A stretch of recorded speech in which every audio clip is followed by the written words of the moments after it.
The Radio Memories Network is brought to you in part by Liberated Syndication, podcast publishing made easy, libsyn.com. That's libsyn.com. Good evening, ladies and gentlemen of the radio audience.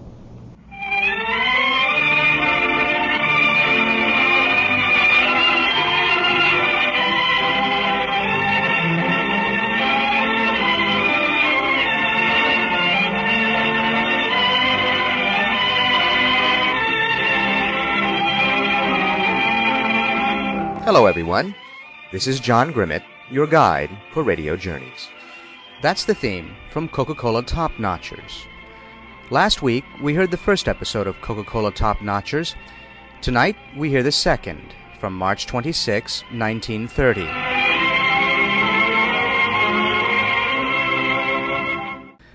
Coca-Cola Top Notchers is a very historic program. It's the earliest recording that survives of a complete network radio program, and it features the sounds and music typical of radio entertainment at the time. It's also hosted by a very historic figure in radio, Graham McNamee. MacNamee was one of the great pioneers in radio, the first network announcing star, but he was blazing new ground years before the founding of NBC in 1926, when he joined that network. He started as an opera singer before entering radio, but in 1923, MacNamee became the first sportscaster to broadcast live, calling the play-by-play for the World Series between the Yankees and Giants over WMAQ in Chicago. As a sports announcer, he was present at many of the great events of the 1920s and 30s, Babe Ruth's record-setting home run in 1932, and the famous long count boxing match between Jack Dempsey and Gene Tunney in 1927, a match that was cloaked in controversy. The question remains to this day, was Tunney actually down for more than 10 counts before he stood up and eventually defeated Dempsey? An official inquiry into the matter found Tunney had won fair and square. Let's listen to MacNamee's introduction to that fight, where he introduces the two fighters.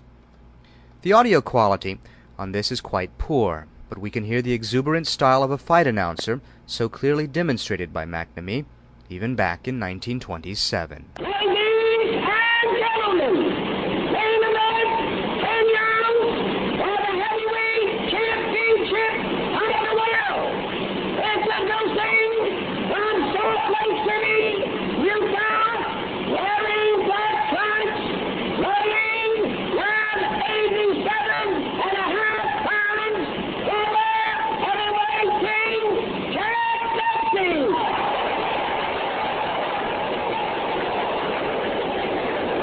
His opponent from New York City, wearing white trunks, weighing 195, heavyweight champion of the world, Gene Tunney. Graham McNamee starting the Dempsey-Tunney fight back in 1927. But MacNamee was so famous and so essential to early network radio that he regularly crossed over between sportscasting and reporting on politics and news events, and emceeing entertainment shows as well. He was the radio MC when Charles Lindbergh made his triumphant return to the U.S., also in 1927. Here's an excerpt from that. Ladies and gentlemen of the radio audience, this is Graham McNamee speaking from the Navy Yard, Washington, D.C. Just a moment ago, the last turn of the propellers of the Memphis brought her close into the dock. In the Navy Yard, there are 25,000 people or so, everybody who could possibly get a pass to get in, and under beautiful skies and also under what seems to be most of the airplanes in the world. The lines of the Memphis are out now. They're on the dock, and the boys are making her fast.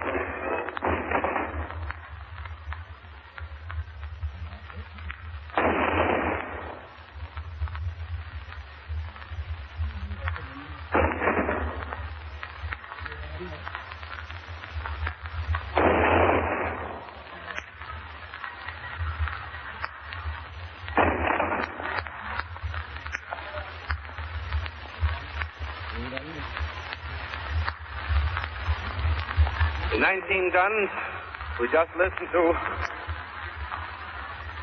for the salute for Secretary Wilbur of the Navy. The entire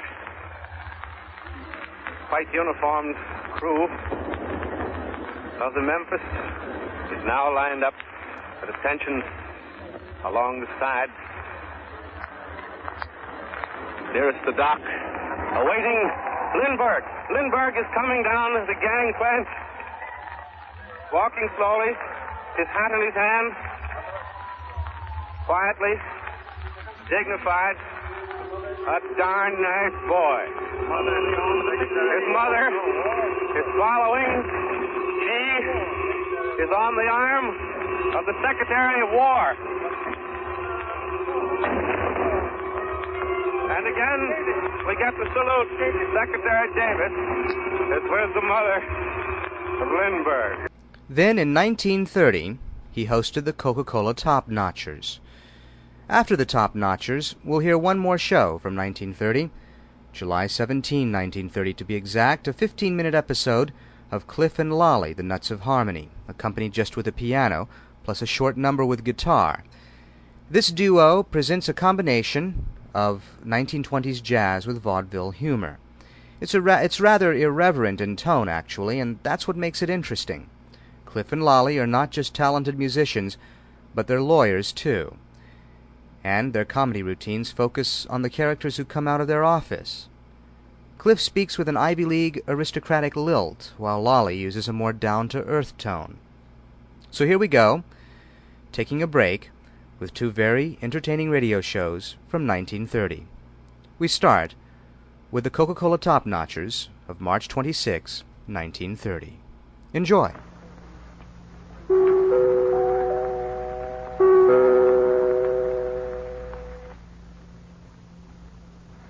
This is WEEI in Boston.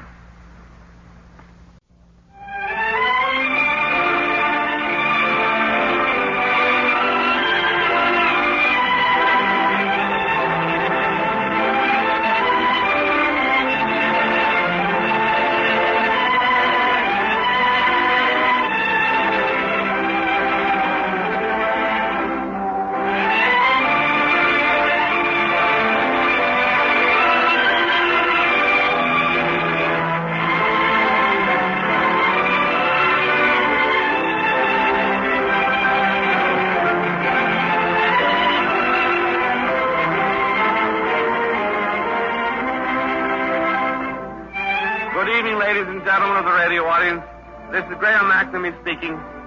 Again, we bring you a period of delightful entertainment sponsored by Coca-Cola. That pure drink of natural flavors served 9 million times a day. Coca-Cola presents popular music played in an unusual way by an unusual orchestra, an all-string orchestra, conducted by Leonard Joy, and an interview with another outstanding sports figure by the famous sports writer Grantland Rice. We dedicate this program to the pause that refreshes. The pause that refreshes. As everybody knows, is the brief time we take to enjoy an ice-cold Coca-Cola. A little minute that's long enough for a big rest.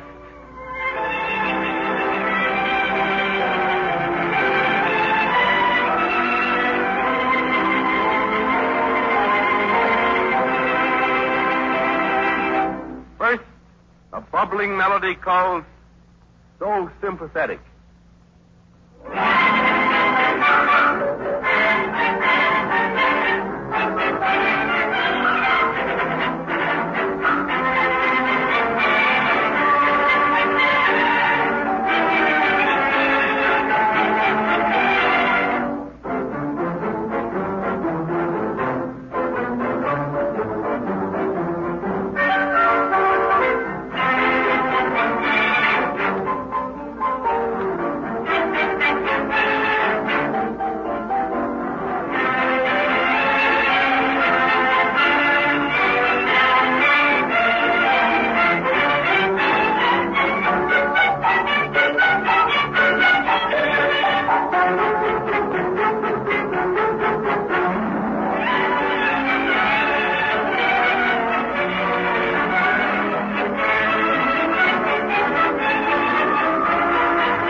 grow sentimental. My troubles vanish when you are near. You're so sympathetic, dear. It's just pathetic how I rely on your friendly shoulder, just made to cry on. I must have you each day in my year. You're so sympathetic, dear.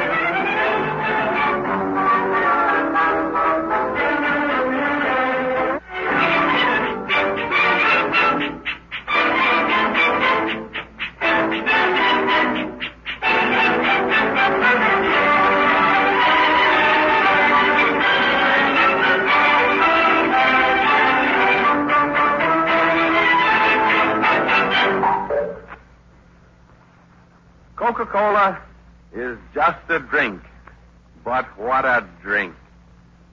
And here's a song that's just a song, but what a song. Romance.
tango this time. Sparkling and delicious. Corrida.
This is WEEI in Boston.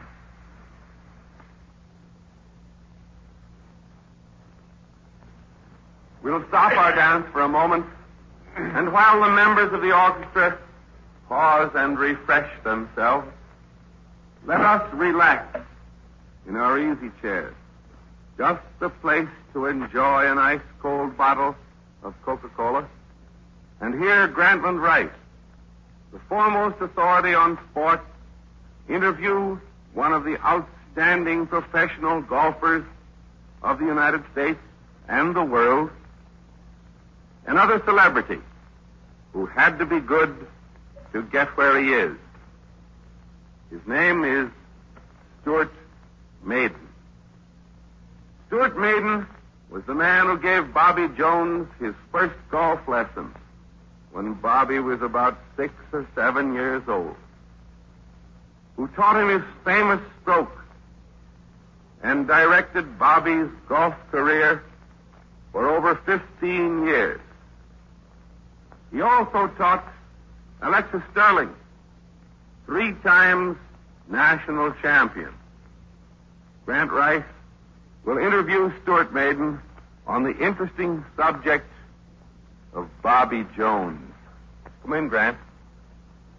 Well, Stuart, there was once a kid by the name of Bobby Jones who studied and copied your golf swing. He seems to have done pretty well with it here and there. In fact, I think you will have to admit that your pupil is the greatest golf genius of the age, possibly of all ages. Almost everybody would like to know how a genius gets started and what makes him a genius. Stuart, when was the first time you ever saw Bobby Jones? Why, at his father's house one Sunday afternoon. A kid about 5 years old came into the room. First time you ever thought he would make a good golfer. How old was he, Stuart? Well, Grant, he was a good golfer the first time I ever saw him swing. He was then about 7. He had good footwork, body balance, and rhythm, which are the most important things in any golf swing. He was a serious little fella, and he worked hard at it. He could get good distance with his little light club because he hit the ball the right way. Stuart, he must have been like several of our great violin players who were wonders at the age of 8 or 9. How much did you have to teach him? Very little. I don't believe in teaching too many things and confusing your pupils. I first changed his grip to the overlapping, the one he uses now. He had no weakness with any club. I'd just watch him and check him up on one or two slight faults now and then. He had the two main things, bounce, rhythm. They never need any correction. Even at the age of 9, he could play around at 80. When Bob was a kid, around age 8 or 9, did he have any trouble, Stuart, slicing, hooking, or topping a ball? Well, not as much as he has now. I know he was a better mashie player at 14 than he is today.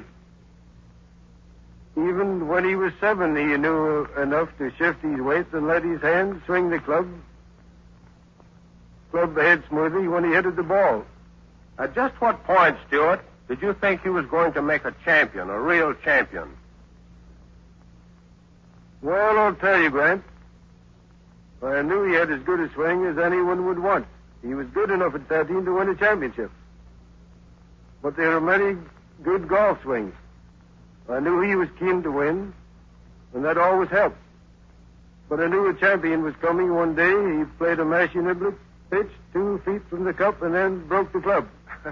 You don't mean he was sore because he hadn't holed out or hit the pin, Stuart, do you? No, that had nothing to do with it. He was sore because he hadn't made the shot the way he was trying to. He was honest with himself. He was playing one kind of a shot and got another. Because the ball was close to the hole, they'd not to choose his faulty execution.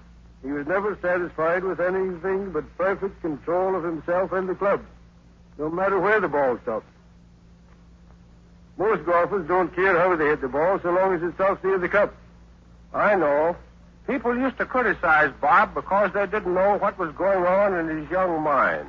He was only sore at himself because he hated flaws in his own way. Why do you suppose these 18-hole matches bother him, Stuart? They ought not to, Grant.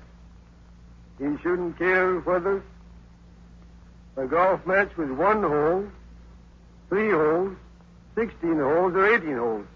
The 18-hole worry is all nonsense as far as he's concerned, and I hope he's listening.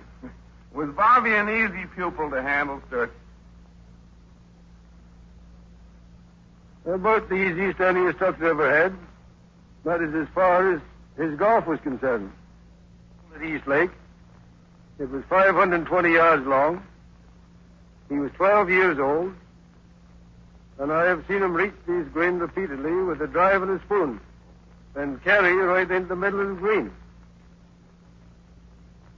By then, he had a good pair of hands and strong wrists, and he knew how to use them without letting his body interfere.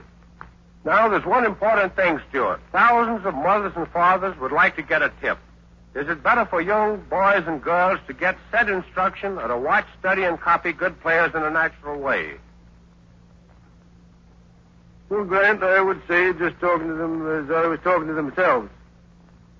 Don't give them too much instruction.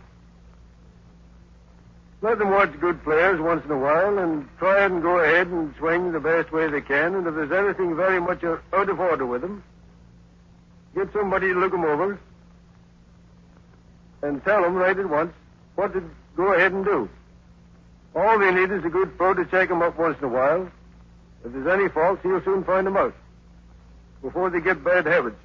But the kid must get the right mental picture to work on.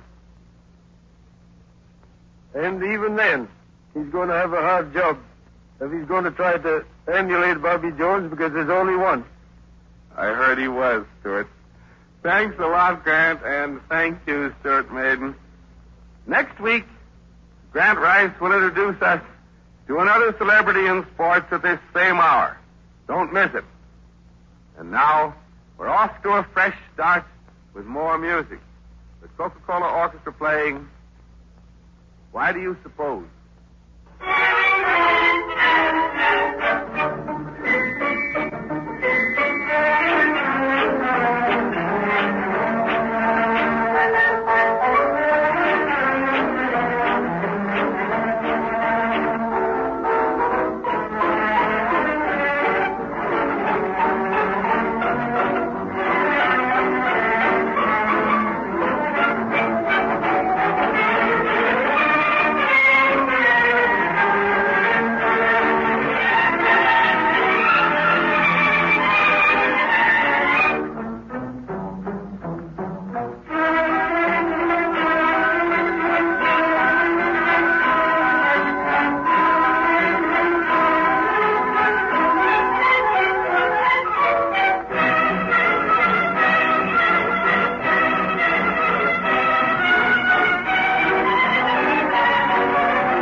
Robins have red breasts and cats meow.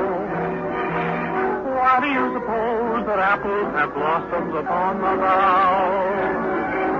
Why do birds sing melodies, and why do goats wear long goatees? It must be that they aim to please with real heart. Any goat appeal, don't you understand that flowers have perfume to draw the bees?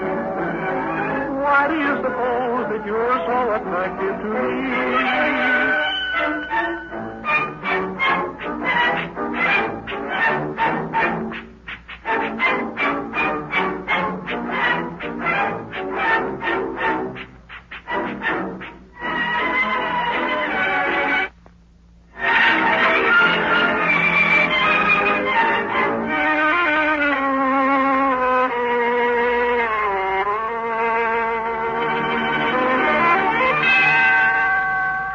And you'll recognize this one by its refreshing sparkle, the bubble from Firefly.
meeting up with one another. Thank the horse that pulled the buggy that night.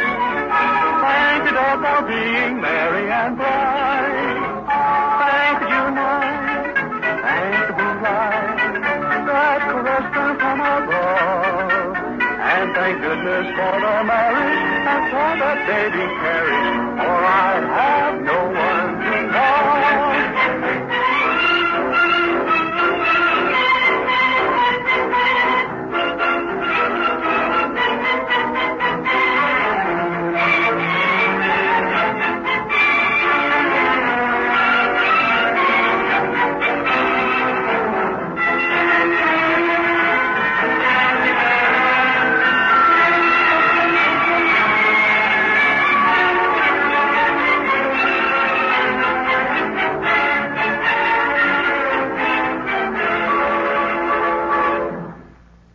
So we conclude another of the Coca-Cola programs, featuring Grant and Rice and Stuart Maiden this evening, with Leonard Joy and the Coca-Cola Orchestra, a program of tingling music and sparkling news of sport.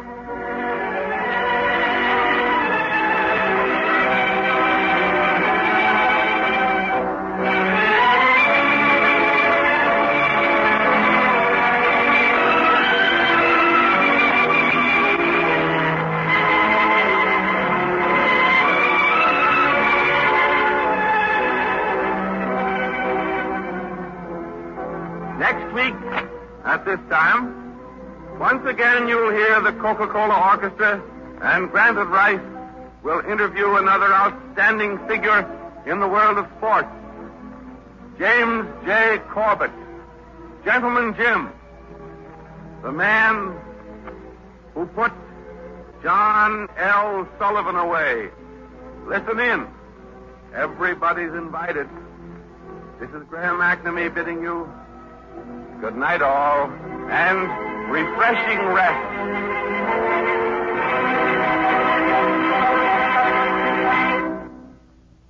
The Coca-Cola Top Notchers have come to you from the New York studios of the National Broadcasting Company.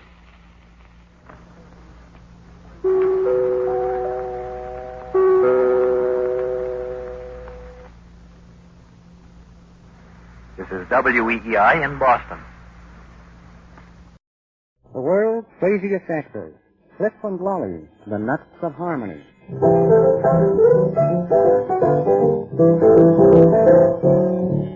Dad, I'll see what I told you. I told you if you didn't stop that infernal banging on my piano, the landlord would get on us. You... Hello? Hello, yes, this is the firm of Flip and Lolly, divorce attorneys. Oh, you say you have a case for us. Ask him how much it is a quart. Shut up, idiot. No, pardon me, not you, Mrs. Ellis. I was speaking to my secretary. Secretary, hey, I'll have you to know that I'm the silent partner here. The silent partner? Well, listen now, please. No, I'm sorry, Mrs. Ills. Not you. No, I wouldn't have offended you for the world. No, Mrs. Ills, certainly not. We'll take care of that for you if you wait, Mrs. Ills. Certainly. Goodbye, Mrs. Ills. Say, Cliff, that was Mrs. Ills. Is that why I thought it was Mrs. Brown? Well, there must be someone at the door. By George, I believe there is someone at the door. Oh, hello, Dick. Hey, hello there, Lolly. Dick, I want you to meet my partner here. Dick, this is Cliff. I don't like that mug. What did he say? I'm sorry, Dick. You see, you don't hear very clearly. He said he wished he had a jug. He's thirsty. Worms. Still going to college, Dick? Yes. What are you taking up? Space and time, I guess. No, I mean, what do you study? Oh, who the devil studies? No, you don't seem to understand. What do you expect to get out of college? Well, I've had my eye on a cheap little blonde. No, Dick. Now, please. What will you be when you get out of college? Oh, an old man, I suppose. Oh, my. I suppose you go in the daytime. No, I go in the subway. Anything else? No, you win. Where shall I put the body, Lolly? Oh, throw it in the doghouse. And now my partner and I, and myself, rather, will render that touching little ballad entitled, She Never Goes Out with Mother Because Mother Goes Out on One Drink. I hope it topples you over.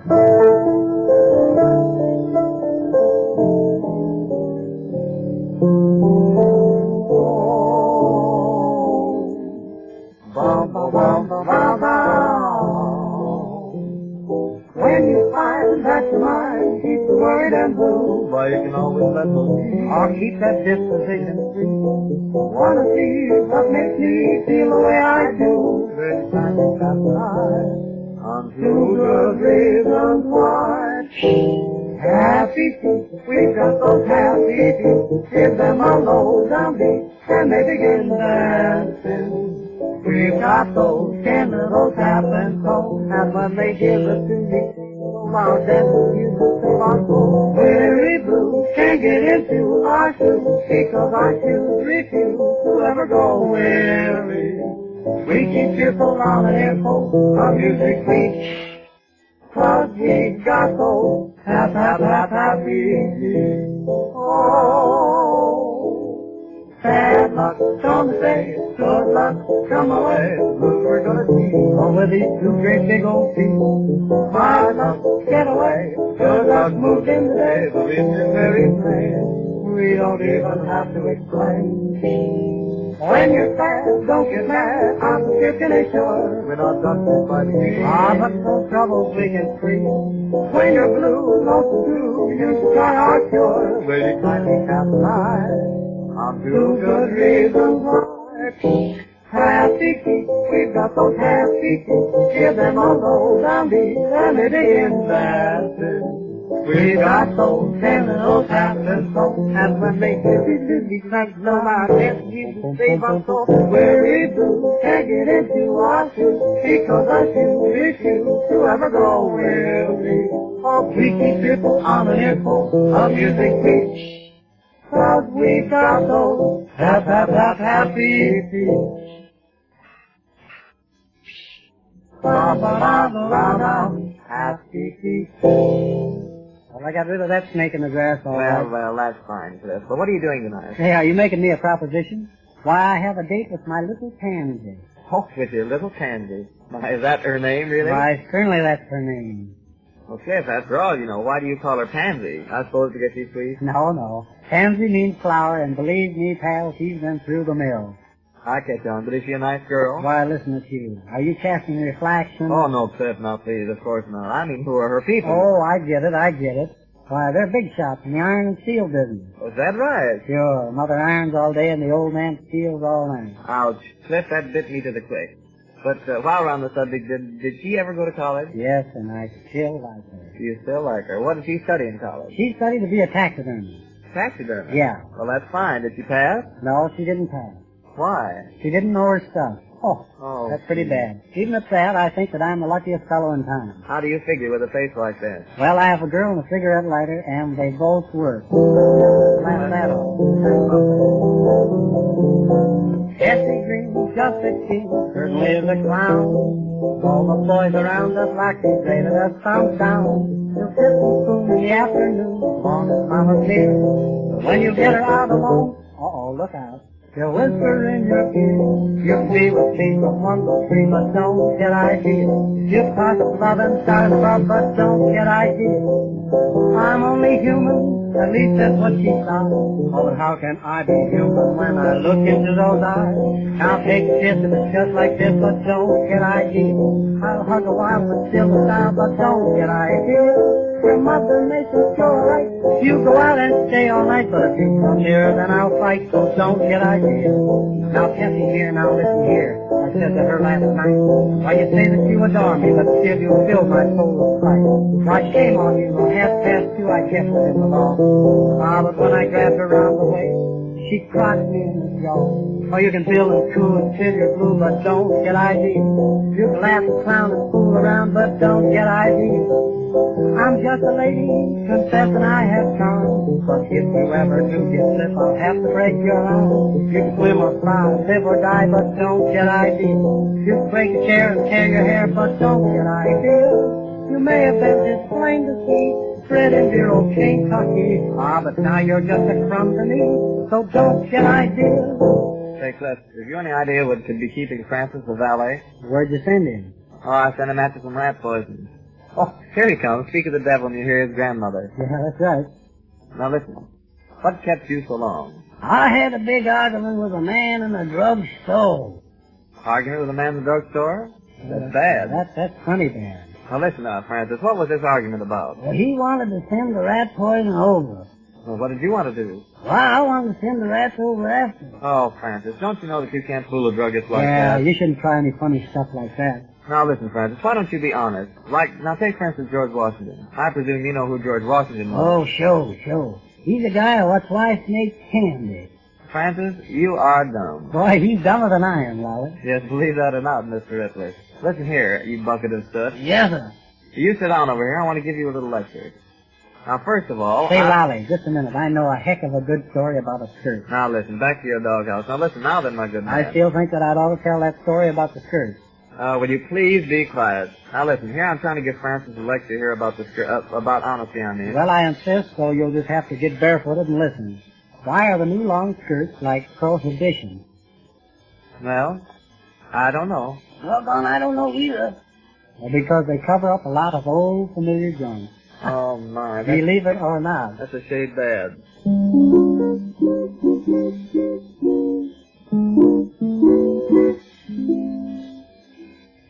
I just go along, right along, thinking of her constantly. 'Cause the one I love just can't be bothered with me. I try to stay away, and I say I'll find other company. 'Cause the one I love just can't be bothered with me.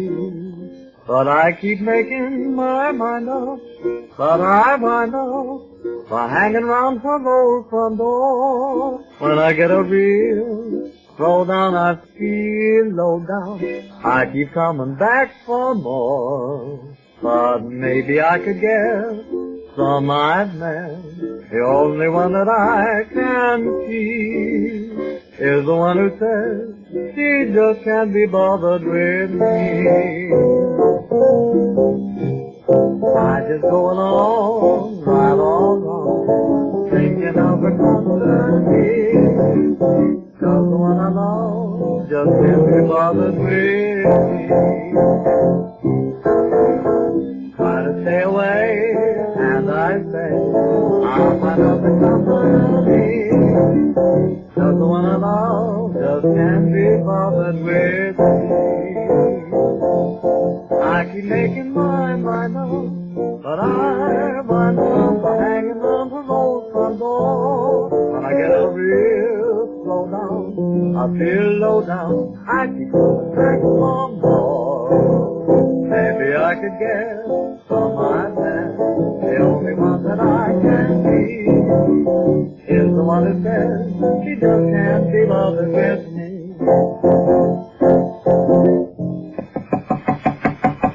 Here, now, Francis, here, take that easy and go to the door, will you please? Make it snappy. Yeah, the rubbish, man. Francis, tell him he don't want any. And now, while we're here, friends, I want to read the daily news events gathered at random, or Sawtell, I believe. I'm not sure just which. However, here are the articles. Glasgow, Scotland. Things are very quiet here today on account of it being Tag Day. It has been very cold here also, which is probably the reason why so many of the natives stayed indoors. That's quite an article. Ward on the Thumb, South Dakota. Senator Umpche made the statement today to the effect that prohibition will be a great, great thing when it comes in. Chicago, Illinois. A man died here a natural death today. Gangland fainted dead away. Hey, that Chicago's a great place. Yes, I know. Chicago is a great place. You see, my uncle ran for mayor there. Well, was he elected? No, you see, when he stopped running, he was in California, and you couldn't elect him in California. Oh, we better sing a song after that. Hillway, ooh, yeah, give me a little is-kay, I'll give a little is-kay too, yeah. Oh, Stroudsburg, Hillway, ooh, yeah, give me a little okay, I'll give a little okay too, yeah. I'm so wild about you, I feel just like a fool, I have to set ring upon your finger some sweet day and ooh, yeah, Hillway, ooh, yeah, give me a little is-kay, I'll give a little is-kay too, yeah. Ah, in May. Cliff and Lolly, The Nuts of Harmony, from July 17, 1930, ending this segment of Radio Journeys.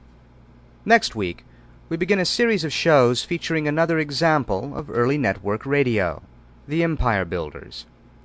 Coca-Cola Top Notchers is the earliest surviving entertainment program, and Empire Builders is the earliest surviving dramatic show. We'll hear the first episode in this landmark show next week. Thank you, everyone. Until next week, stay safe, keep informed, and help if you can. I'm John Grimmett, and this is Radio Journeys.